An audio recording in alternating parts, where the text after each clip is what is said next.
Hello, my dear students. Today we are going to study a very important one act play from your syllabus titled The Beggar and the King, written by Winthrop Parkhurst. Before we begin, remember the quotation given in the textbook: Pride is a pleasure arising from a man's thinking too highly of himself. The play is about pride, power, arrogance, and the transformation of human values. Now, let me introduce you to the characters. First character, the king of a great country, proud, powerful, rich, and arrogant. Second character, the servant, loyal, obedient, and fearful of the king. The third character is the beggar, poor, hungry, humble, yet spiritually strong. These three characters represent three levels of society: power, service, and suffering.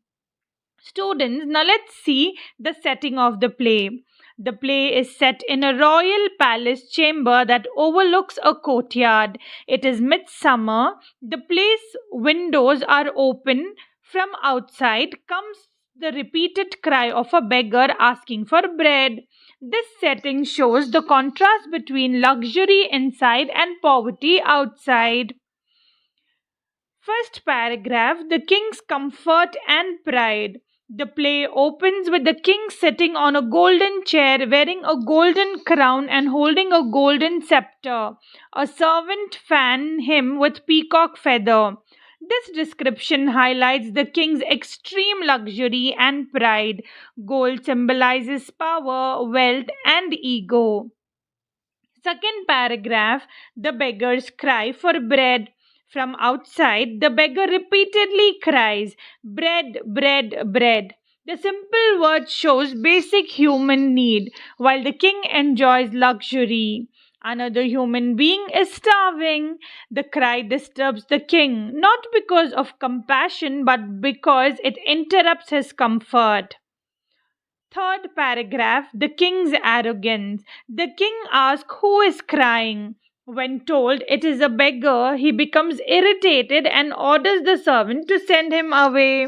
This shows the king's lack of empathy and belief that poor people are an inconvenience rather than human beings. Fourth paragraph: the beggar brought before the king. The beggar is finally brought before the king instead of begging politely. He speaks with calm dignity. This surprises the king. The beggar does not fear power because hunger has already taken away his fear. Fifth paragraph: the beggar's wisdom. The beggar explains that the king is not truly rich because he is a slave to his possessions and pride. True wealth, according to the beggar, lies in freedom and desire.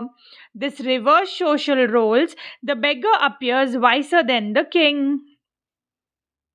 Sixth paragraph: the king's transformation. The beggar's words deeply affect the king.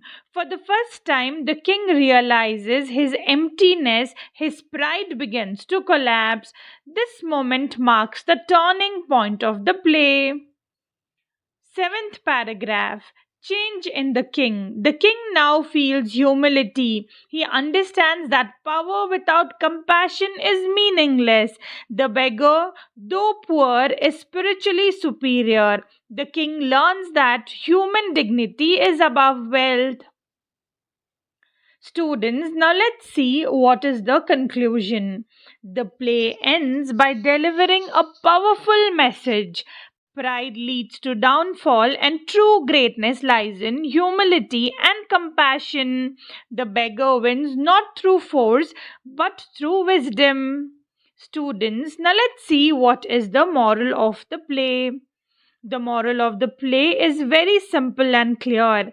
Wealth without kindness is empty. Pride blinds people to human suffering. True power lies in humility and understanding. Students, this play teaches us that social position does not define a person's worth. Always remember, humanity is greater than power. That is the true lesson of the beggar and the king. If you like the video, please like, share, subscribe. See you in the next class. Until then, bye.